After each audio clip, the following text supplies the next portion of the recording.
dito central lock no. So atong central lock para diri safety gani siya. Dira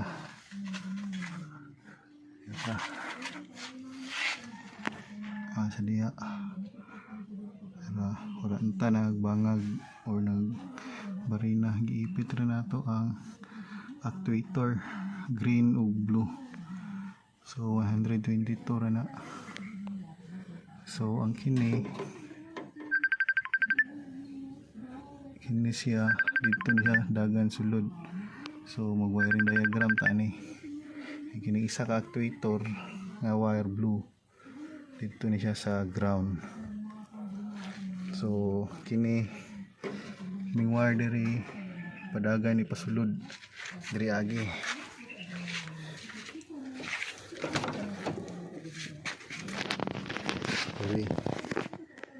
So was kag yun ang kahimtang para diri na itong wire nilusot diri agi.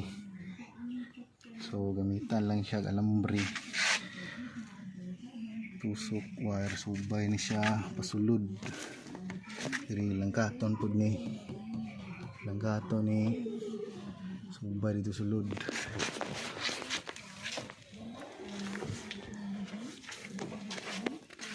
So dara siya dara. So ang brand sa tong alarm PKE ni siya push start button. Dara push start button. So Karxing push start button. So sa trunk wala man ni trunk ni ako switch. So gipalitan na to actuator mo to dito gani sa likod. So gigamitan na to siya relay. Parang relay 5-pin relay bush. So kini siya dito sumpay sa actuator sa likod no? Number 30. Yang isa ka wire dito sa actuator tap to siya sa ground. Then mong usahon ang 86 ug 87. Usahon nimo ipaagi nimo fuse. Then tap nimo ni siya sa constant positive, which is diri tani ko og constant positive diri sa susian siya.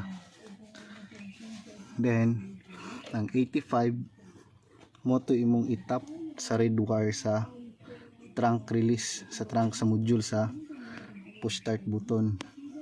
Ito siyang module.